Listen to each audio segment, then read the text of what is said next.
अस्सलाम वालेकुम नाज़रीन। प्रोग्राम में आज मुबारक के साथ यूरोप और जर्मनी के क्या हालात चल रहे हैं। अरफान अहमद खान साहब हमारे साथ है। जी खान साहब, क्या चल रहा है, क्या क्या तब्दीली आ रही है? बादशाह तब्दीली यहाँ क्या आनी है। जो यूक्रेन की वार थी वो जी। इनके गले पड़ी हुई है और आजकल वो ज्यादा डिस्कस हो रही है क्योंकि अभी 2 दिन पहले उस वार को 2 साल पूरे हुए हैं। हम्म। और बेसिकली तो रशिया और यूक्रेन के दरमियान जो वार है उसको 10 साल हो गए हैं। जी। और जो नेटो के ममालिक जिस तरह शामिल हो गए थे वार के अंदर उसको 2 साल हो गए। और वार के जो अखराजात हैं वो इतने बढ़ चुके हैं, इतना बर्डन पड़ चुका है कि अब हुकूमतें जो है वो यूरोप की हिल गई है। हम्म। इनका ख्याल भी ये नहीं था कि इतना लंबा ये वार चलेगी रूस के साथ। तो एक नुकसान इनको ये हुआ कि रूस से गैस बंद हो गई, हर तरफ से ने गैस भी और इलेक्ट्रिक भी महंगी हो गई इनकी मुल्कों के अंदर। और दूसरा ये है कि भाई रशिया को वार के ऊपर जो पैसा खर्च हो रहा है वो उसके अलावा है। फिर तीसरा आइटम ये है कि भाई जो बहुत ज्यादा जिन्हें कहना चाहिए ये यूक्रेन के लोग जो हैं वो असालत पर नहीं लेकिन ये महाजर बन के यहाँ आकर आबाद हो गए, जी। जिसकी तादाद 1 मिलियन से ऊपर बताई जाती है। उनके ऊपर भी हुकूमत जर्मनी का खर्चा जो हो रहा है, इस सारे सेटअप के अंदर वो सारे यूरोपियन ममालिक जो है वो इफेक्टेड है, लेकिन जर्मनी सबसे ज्यादा इफेक्ट हुआ है। अच्छा। तो इसलिए जर्मनी के अंदर आजकल इस 2 साल वार के जो तकरीबात तो नहीं कहना चाहिए, जो डिस्कशनें आ रही हैं उससे बहुत ज्यादा हुकूमत को भी और सियासतदानों को भी, आवाम भी और जो मुख्तलिफ सोसाइटीज हैं वो लताड़ रही है हुकूमत को कि भाई आपने सोच समझ के कदम नहीं उठाया, जिसकी वजह से ये है। और अपने मुल्क के अंदर ये भी सवाल उठा हुआ है इस वक्त जर्मनी में बड़ा सा कि भाई अगर रूस के साथ रूस का खतरा दिन ब दिन बढ़ता चला जा रहा है यूरोप के लिए, तो इस सूरत में हमने तो अपनी जो लाजमी फौजी तरबियत थी वो भी बंद कर दी, कभी आगे वार वगैरह हमने नहीं लड़नी। लेकिन अब रूस के खतरे के बाद तो हमें दोबारा अपनी आर्मी को बनाना पड़ेगा। और इस वक्त जो है वो 1,83,000 कुल फौज है जर्मनी की, सब बैरी वगैरह सारी मिला के। तो वो कहते हैं कि हमें 5 लाख कम से कम फौज और रखनी चाहिए। और 5 लाख इसको 5 लाख बनाने के लिए जो खर्चा चाहिए वो इस वक्त जर्मन की हुकूमत के पास नहीं है। तो वो कहते हैं कि हम बतदरीज इसको इजाफा करें, और उसके लिए भी उन्होंने पहली स्टेज ये रखी है कि 2031 तक जो है वो जर्मन फौज की तादाद 2,03,000 जो हम कर लें। तो इस किस्म के झगड़ों के अंदर या इन किस्म के मामला जो है बहुत ज्यादा डिस्कस हो रहे हैं। दूसरी तरफ ये है कि मुल्क के अंदर जो बेचैनी है उसका फायदा जो है वो AFD उठा रही है और उनके बहुत ज्यादा पॉपुलर होते चले जा रहे हैं। अगले इलेक्शन जो होने हैं वो ज्यादातर ईस्ट जर्मनी के जो साबिक ईस्ट जर्मनी है उन सूबों के अंदर है, और वहां पर अगर उनकी हुकूमतें बन गई तो जर्मनी को बहुत ज्यादा वो कहते हैं नुकसान होगा इन सारे मामलात में जो जो उन तमाम मुश्किलात के अंदर जो हुकूमत को दरपेश हैं इस वक्त। तो इस लिहाज से ये एक बड़ी डिस्कशन है जो इस वक्त जर्मनी के अंदर चल रही है। दूसरा ये है कि इन्फ्लेशन रेट जो है वो जर्मनी में गिरा है। वो कहते हैं 5.9 इस वक्त इन्फ्लेशन रेट है, जिसको वो 2.8 तक लाना चाहते हैं। अगर वो 2.8 तक नहीं लेकर आते तो फिर जो गरीब आवाम है वो फिर ज्यादा वो कहते हैं जाएंगे AFD की तरफ, जो मुल्क के लिए एक और खतरा है। इसीलिए एक बहुत ताकतवर आवाज उठाई गई है कि AFD के ऊपर जो उन्होंने एक सब ऑर्गेनाइजेशन बनाई है यंग लोगों की, वो कहते हैं कि भाई उसके ऊपर पाबंदी लगाई जाए। वो अभी तक एज ए सियासी पार्टी जो है वो रजिस्टर्ड नहीं है। AFD तो सियासी तौर पर रजिस्टर, उसमें पाबंदी तो नहीं लग सकती। तो ये एक बड़ी स्ट्रांग है जिसको उन्होंने चर्च को भी इन्वॉल्व किया है और चर्च ने भी आवाज उठाई है। और बहुत सारी इस वक्त जिसे कहना चाहिए मुहिम चली हुई है, इसमें लोगों से दस्तखत लिए जा रहे हैं कि भाई ये यंग ऑर्गेनाइजेशन AFD की, इसके ऊपर हम पाबंदी लगाएं, तो ताकि ढेर सारे लोग, लाखों में अगर लोग ये साइन कर देते हैं उसके बाद वो कहते हैं हम इस पर पाबंदी लगाने के लिए हम अदालतों से जो है रजू करेंगे। खान तो ये है साहब, कि इकोनॉमिक जो है जर्मनी की वो गिरी है। हम्म, वो ग्रोथ रेट जो है वो 1.3 पर आ गया है, जो कि जर्मनी में कभी भी ऐसा नहीं हुआ ग्रोथ। और वो भी कहते हैं कि सिर्फ जो इकोनॉमी बेहतर नजर आ रही है 1.3, उसमें ज्यादा वो फैक्ट्रियों में जहां असला बनता है। 200 कंपनियां जर्मनी में ऐसी हैं जो या तो असला डायरेक्ट बनाती हैं या पार्ट्स बनाती है जो असलों में इस्तेमाल होते हैं। तो उन कंपनियों को फायदा पहुंचा है, इसलिए ग्रोथ रेट गया। वरना जो इंडस्ट्रियल ग्रोथ रेट है असल, वो कहते हैं वो नीचे गया है, जिसकी वजह से इंडस्ट्री के लोग जो है बहुत ज्यादा फिक्रमंद है। और उसकी वजह ये है कि वहां काम करने वाले लोग पूरे नहीं है। किसी फैक्ट्री में जितने वर्कर होने चाहिए वो उनको नहीं मिल रहा है, जिसकी वजह से वहां प्रोडक्शन जो है डाउन जा रही है। अब तक जो है वो कहते हैं मार्च तक इन्होंने 1 मिलियन जो है वो आर्टिलरी स्पेशल, जिसे गोले कहते हैं आप, वो बनाकर देने थे यूक्रेन को। और उससे अब उन्होंने कह दिया कि हम ये टारगेट जो है यूक्रेन को पूरा नहीं कर सकेंगे। और अभी तक उन्होंने जर्मन की हुकूमत ने जो है वो 100 बिलियन यूरो जो है बाहर पर खर्च कर चुकी है। और 5 लाख गोले जो है 155 मिलीमीटर के, और 3 लाख गोले जो है 122 मिलीमीटर के, ये सिर्फ जर्मनी बना रहा है। तो ये वो कहते हैं हमने इनको सप्लाई दी हुई है, और अभी हमारे पर मजीद प्रेशर है कि हमें ये बना के दें।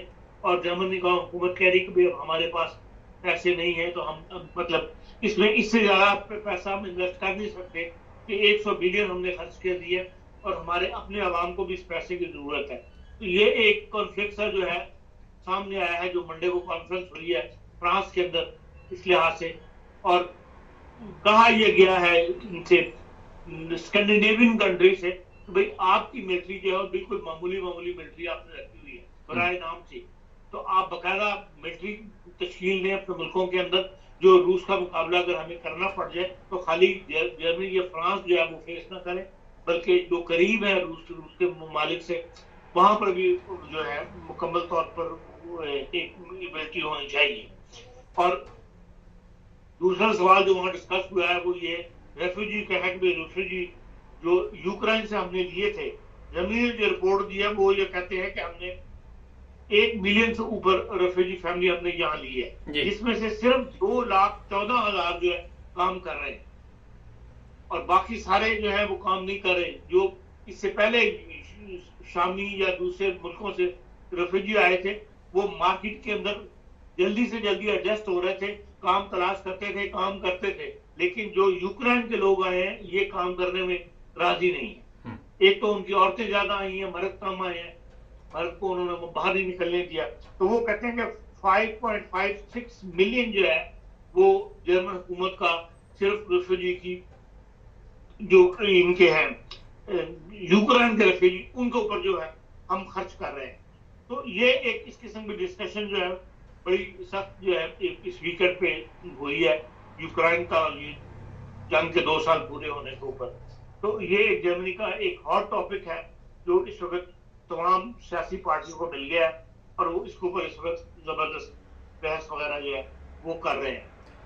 इसके अलावा बात छोटी जर्मनी में जैसे है खबरें ये कह लें तो जैसे ये है कि भाई वार्निंग दी है जो हमारी यूरोप की हेल्थ की जो एक ऑर्गेनाइजेशन है, उन्होंने कहा कि पोलन एलर्जी जो है उसका आगाज इस सीजन में वक्त से पहले हो गया है, जिससे ये अंदाजा हो रहा है कि ये पोलन एलर्जी जो है इस साल ज्यादा सख्त होगी, क्योंकि वार्म टेम्परेचर जो है वो फरवरी में जितना माइनस होना चाहिए था उतने दिन माइनस नहीं रहा, जिसका असर ये हुआ है कि पोलन एलर्जी जो है वक्त से पहले आ गई है। फिर यह है कि जो कोविड-19 के अंदर जर्मनी ने दवाई ऑर्डर की थी 2022 में, वो बहुत ज्यादा ऑर्डर कर दी गई थी, और नवंबर 2022 से फरवरी 2024 के दरमियान जो है, जो नवंबर 2023 से और फरवरी 2024 के दरमियान जो आउट ऑफ डेट हो गई है वो 3.1 मिलियन पैकिंग है कोविड की दवाई के, जो अब इनको जाया करने पड़ रहे हैं। तो जिसमें $2 बिलियन जो है हुकूमतों के ये इनके खर्च हुए हैं, और ये वो कहते हैं उसको अब दवाई को जाया करना पड़ेगा। ये 5 ममालिक हैं जिनमें यूके है, जर्मनी है, फ्रांस है, इटली है और स्पेन है। इनके अंदर ये दवाई जो है 2 बिलियन से ज्यादा की ओवर प्रोडक्शन की इस्तेमाल ली और ये जाया कर दी जाएगी। इसी तरह स्पेन का एक गांव है डॉन बेनिटो, ये सूबा एक्सट्रीम मोड्रो आपको है, वहां का एक पादरी पकड़ा गया जो एक शख्स के साथ मिलकर वियाग्रा और इस किस्म की दूसरी पावरफुल दवाइयां जो है उनकी स्मगलिंग में मुलवस करार दिया गया और उसको उन्होंने गिरफ्तार कर लिया। उनके कई एक लागर थे जिनको सील कर दिया गया और 1 माह से उनका पीछा पुलिस कर रही थी। तो इसके ऊपर भी काफी लेदे जो है वो शुरू हुई है चर्च के हवाले से कि भाई चर्च के भी लोग भी इन कामों के अंदर जो है मुलवस हो रहे हैं।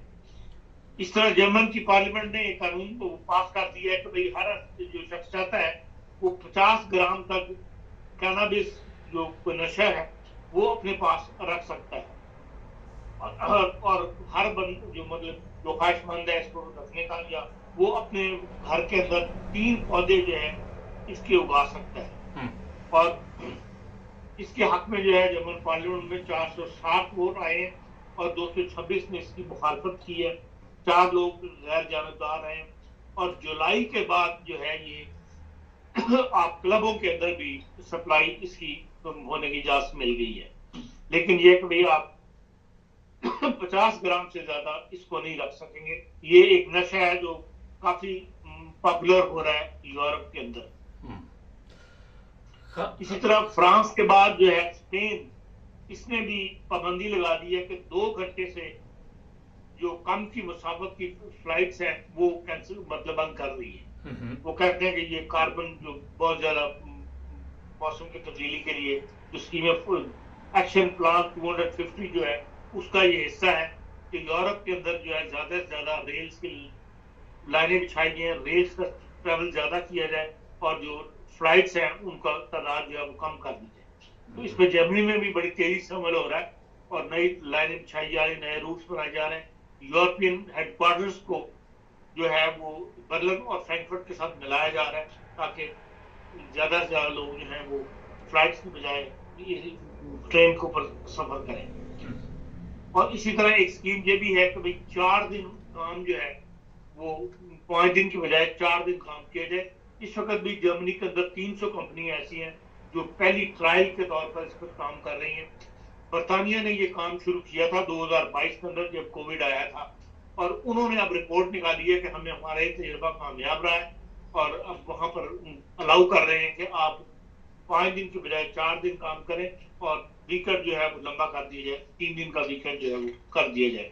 और जर्मनी ने अब ये इब्तदाई तौर पर एक स्कीम शुरू की है। अभी 350 कंपनियों को ये अलाउ किया कि वो 5 दिन की बजाय 4 दिन जो है वो काम करें। बस इस किस्म की छोटी मोटी खबरें जो है वो गर्दिश कर रही हैं। अगर आपके पास कोई जी खान साहब ये बताइए कि आपने फरमाया कि जिस तरह आप फौज में लोगों की जरूरत है, जर्मनी में लोगों का भी रुझान है कि फौज की तरफ जाएं, गैर मुल्कियों का भी कोई इस तरफ ध्यान जा रहा है? यही इनको मसला है कि लोग फौज की तरफ नहीं जा रहे, फौज में जाना पसंद नहीं करते लोग ये जर्मन अपने तौर पे, इसलिए उन्हें ये फेस करना पड़ रहा है कि भाई वो लोग आ रही है, इसलिए वो बतदरीज कहते हैं फौज बढ़ाएंगे। वो फौरी तौर पर बढ़ाना चाहते हैं लेकिन उनको बंदे नहीं मिल रहे। वो कहते हैं इंडस्ट्री में लोग नहीं मिल रहे तो हम इंडस्ट्री की कमी पूरी नहीं कर पा रहे, तो फौज की कमी तो लोग बाद में फौज को तरजीह देते हैं। साहब कोई ऐसे भी हालात बन सकते हैं जिस तरह सऊदी अरब वगैरह में दूसरे गरीब ममालिक से फौज ली जाती है, यहाँ पे भी कोई इस तरह कोई तब्दीली आ सकती है? नहीं, देखें जर्मन नेशनल होना जरूरी है। जर्मन मिजाज का ऐसा है कि ये जर्मन नेशनल में से ही जो गैर मुल्की यहाँ के आबाद हो गई हैं उनकी फैमिलियां, उनमें से लोग ऑलरेडी फौज में काम कर रहे हैं, पुलिस में भी कर रहे हैं, फौज में भी कर रहे हैं।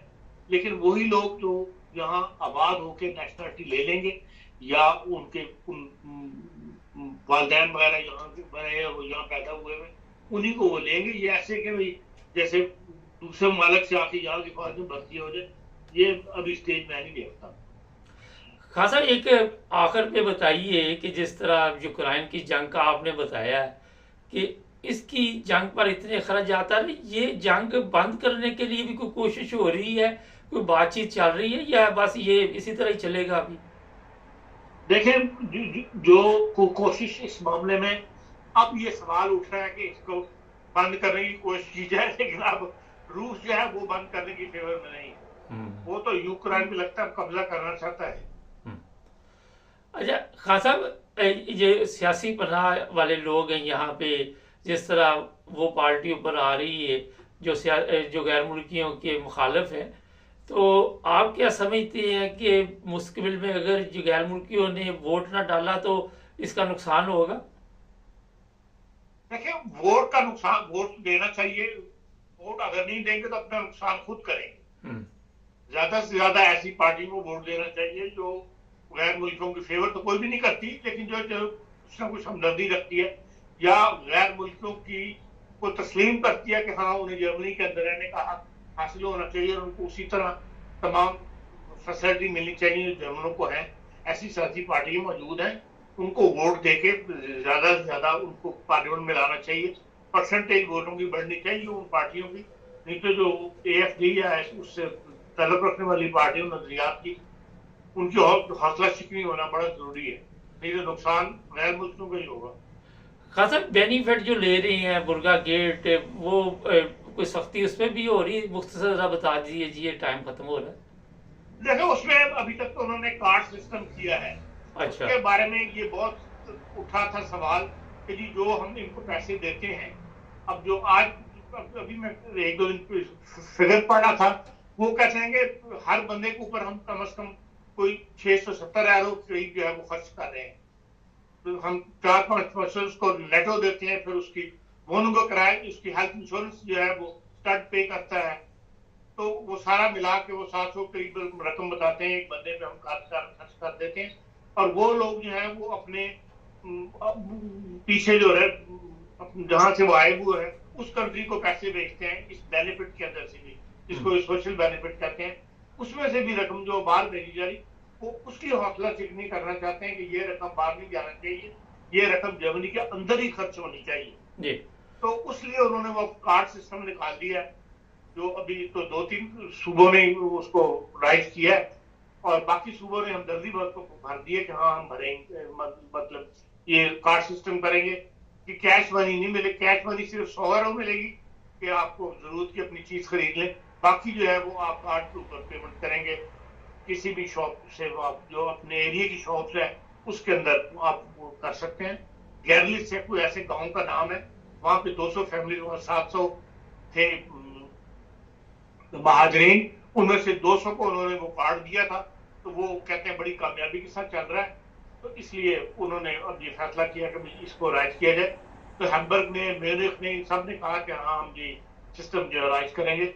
मार्च से कहा था उन्होंने ये सिस्टम राइज हो जाएगा, मार्च में तो अप्रैल से हो जाएगा, लेकिन असूली तौर पर सबने राजी कर लिया कि अब कैश में नहीं दी जाए बल्कि कार्ड सिस्टम दिया जाए। तो उन्होंने ऐसी वो चिप लगा दी है कि वो उस एरिया की जो शॉप्स है उसका पोस्ट लाइट साल दिया हुआ होता है, वो उस पोस्ट लाइट साल की शॉप्स के ऊपर वो वैलिड है, वहां से आप वो कार्ड देके तो चीजें खरीद सकते हैं। खान साहब, बातें तो आपकी जबरदस्त, आज बड़ी जबरदस्त रिपोर्ट दी है, सवालात तो बेशुमार है। आपका बहुत शुक्रिया, और भी प्रोग्राम इस सिलसिले में चलते रहेंगे। नाज़रीन, ये मैं बता दूं कि यूरोप की जो हमारे पास न्यूज़ होती है आपको किसी से भी नहीं मिलेगी। टिकटॉक पे भी 9 टीवी इंटरनेशनल की नशरियात का आगाज़ हो चुका है, वहाँ भी ये प्रोग्राम आप देख सकते हैं, यूट्यूब पर भी देख सकते हैं।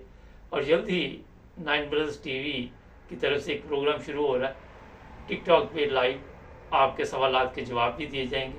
हमारे चैनल को सब्सक्राइब करना मत भूलें, जुड़े रहें हमारे साथ।